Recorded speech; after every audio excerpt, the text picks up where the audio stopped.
The difference between trusting God and entrusting your life to Him.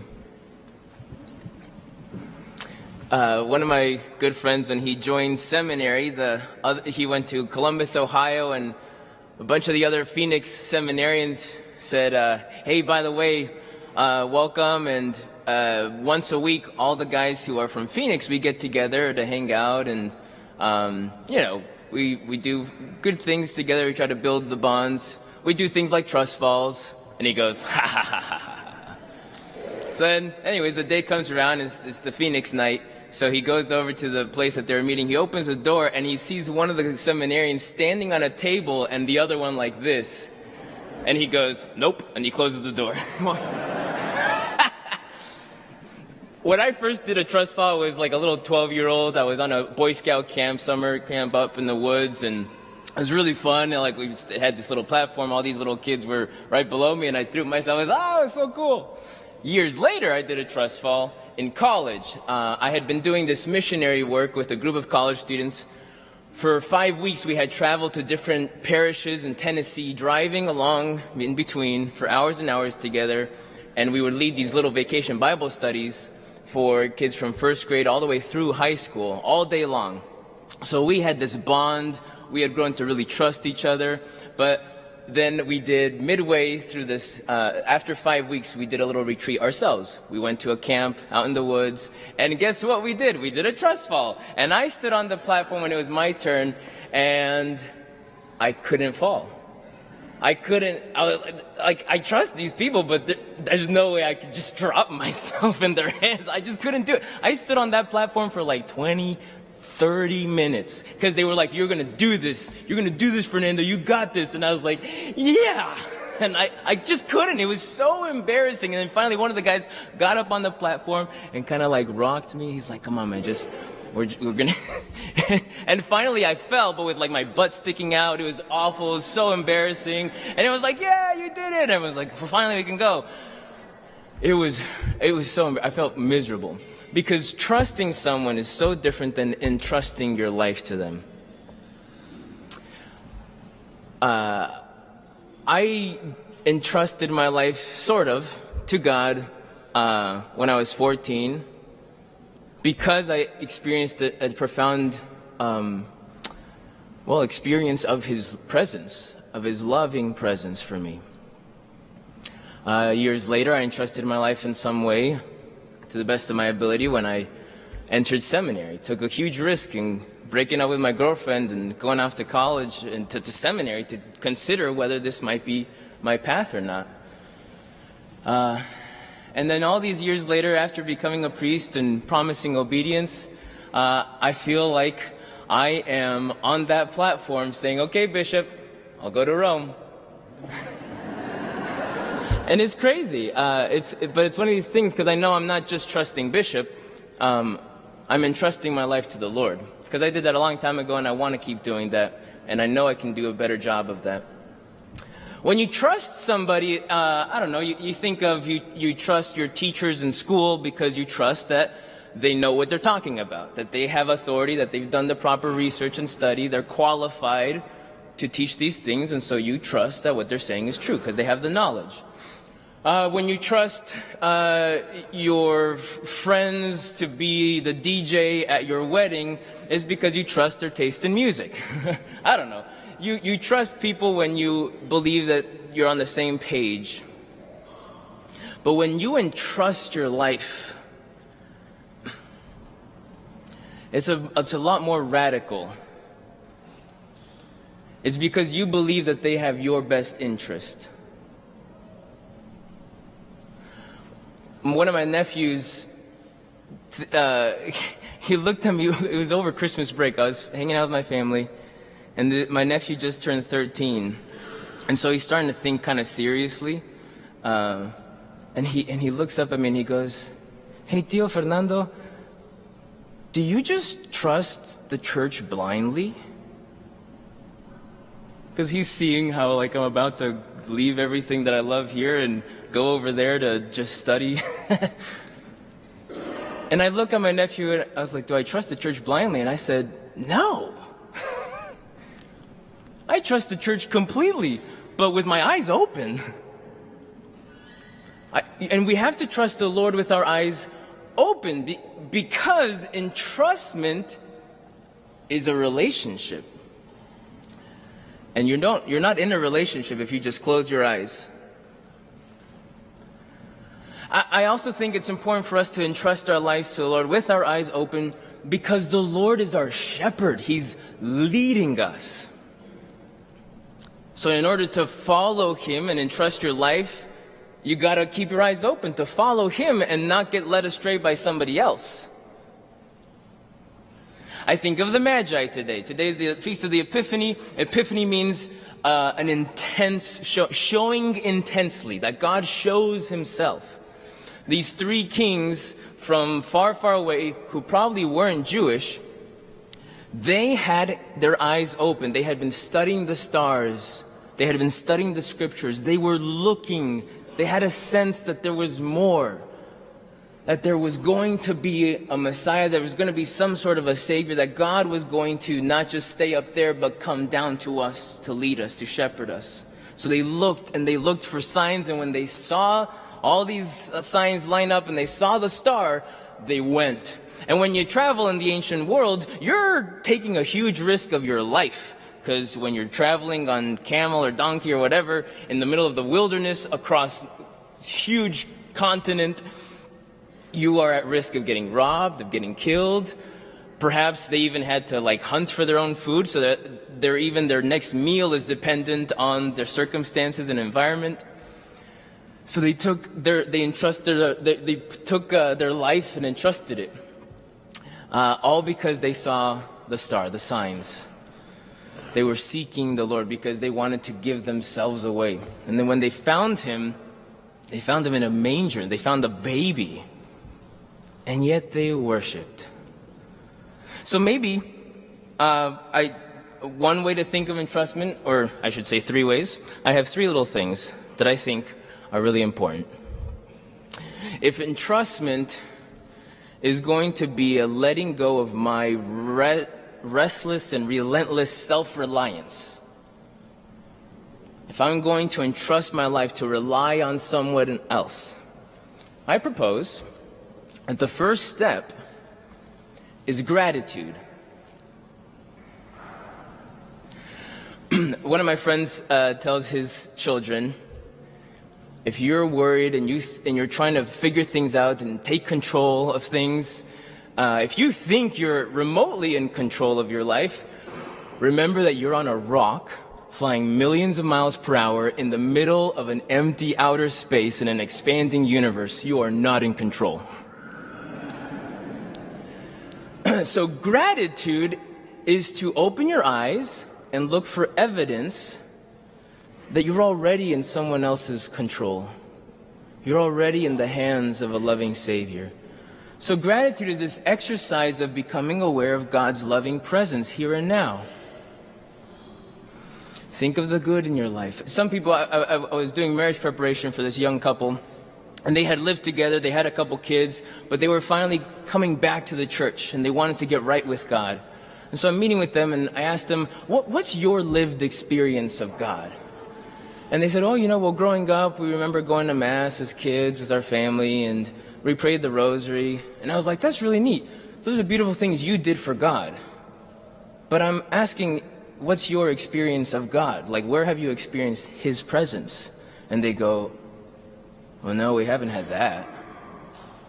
And I said, okay, well, has there ever been a moment where you just spontaneously felt filled with gratitude? And the young man goes, yeah. When our first kid was born, I was so anxious, there was such chaos. But when that baby was placed in my hands, something in me welled up with I wanted to say thank you. But not even to the doctors or my wife, it was a huge gratitude. And I said, that's the Lord. The first reading today from Isaiah speaks of your heart will throb with longing for the Lord.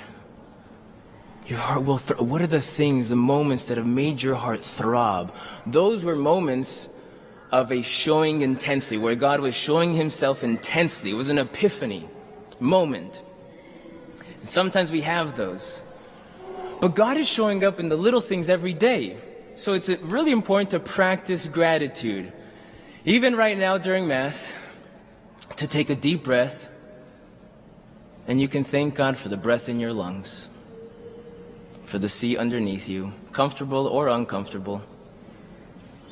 You can thank him for start super simple and straightforward, because you're not just on a rock flying millions an hour, millions of miles per hour in outer space.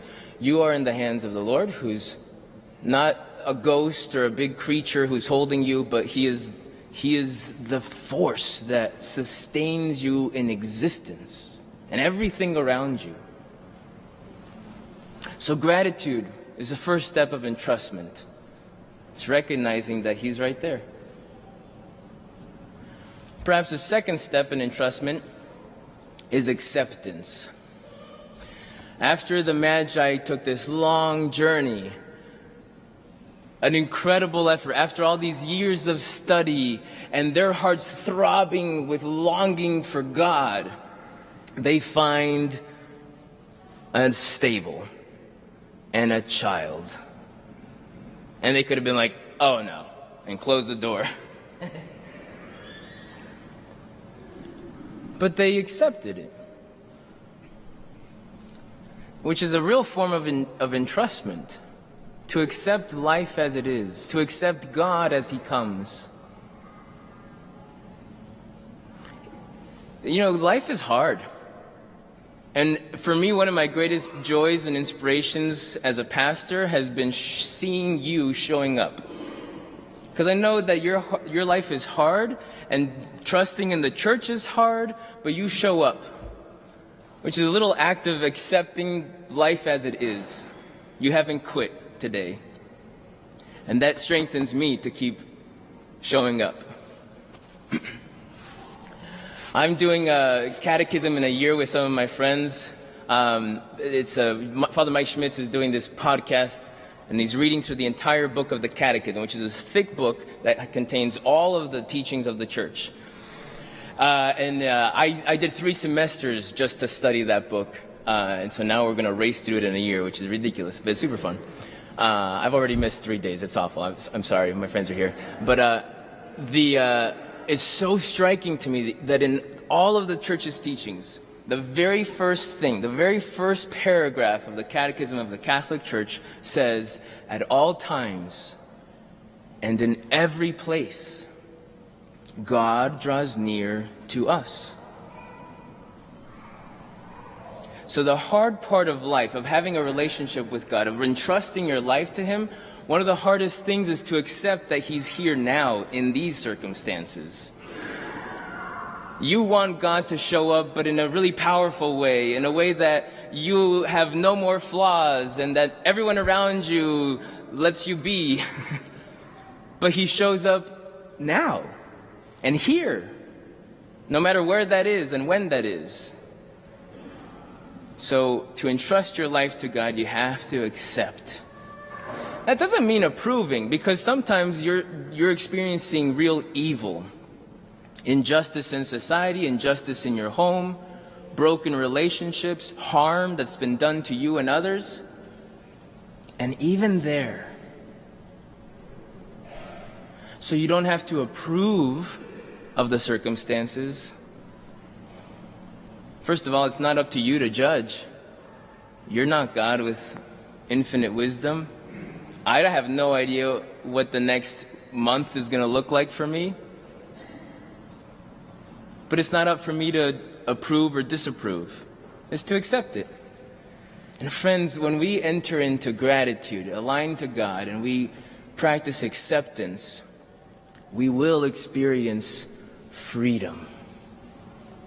And that's what we're made for, freedom in Christ. And that freedom allows us to love. Gratitude, acceptance, and finally, love. You ought to love God. To entrust yourself to him, it's like loving your spouse. when you get married, you entrust your life to your spouse. But beautifully, slightly different is that when you get married in the church, you're entrusting yourselves together to God. Because your spouse is not God, and entrusting your life to a human being is a big mistake. But as a couple, you entrust your life to God, and you help each other along the way. You commit yourselves to be faithful to one another to help you be faithful to God and trust your life to Him. So anyways, love. To love God is really easy, because He's not off there. You don't have to go find Him. You don't have to perform and pray perfectly so that He listens to you. At all times and in every place, God draws near to you. So to love Him, you can love Him in your neighbor. You can start today. Love your family. Love your coworkers. You know what? Love the person who's really annoying you right now in the pews. Maybe you love me by having a little patience that I haven't shut up yet. Love God and your neighbor. Jesus said, whatever you do to the least of my brothers, you did it to me. Secondly, you can love God by following His commandments. St. John says, if you say you love God, but you don't listen and follow His commandments, you're a liar. Because if someone, has asked something of you, if you actually not just trust somebody, but you're entrusting your life to them, you're going to do what they ask. And that's not easy. It affects your life. It's not just trusting someone, but it's entrusting your life, allowing this person, God, to change your life, to dictate what the next moments are going to look like. That's entrustment. Following His commandments is the second way that you love the Lord. You express your love for Him. And thirdly, love God by worshiping Him, by adoring Him. But again, if we're talking about acceptance, it's worshiping Him as He has invited us to worship Him, to do His favorite thing. We spend so much time doing my favorite thing, but coming to Mass is doing His favorite thing. We're worshiping Him as He has asked us to worship. Most of the scriptures is God revealing to humans how He wants to be worshipped, how to build the temple, how to offer sacrifices. And that's what Jesus does. The night before He was betrayed, the epic last moment He had with His disciples, shepherd with His people, that climactic moment, He said to them, "Take this, all of you, and eat of it. Take this, all of you, and drink of it. This is my body. This is my blood." And then He said, "Do this in memory of me." Remembering, anamnesis is the Hebrew word, or the Greek word, but it's the Hebrew practice of worship.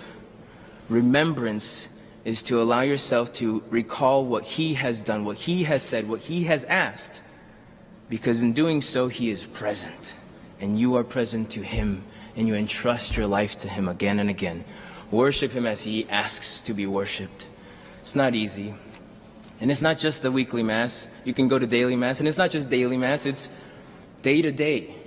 Worship Him in the context He's given you. And you will find joy.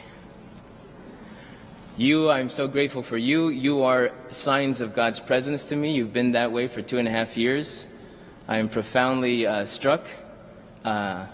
It's just been such a joy to accept the circumstances I've been given. It wasn't easy coming here, and it wasn't easy being here. Even with all of this love, there's incredible challenges that broke me at times. But every time it breaks, we mend stronger. And let's entrust ourselves again, right now, not worrying about tomorrow, to the Lord that's present now.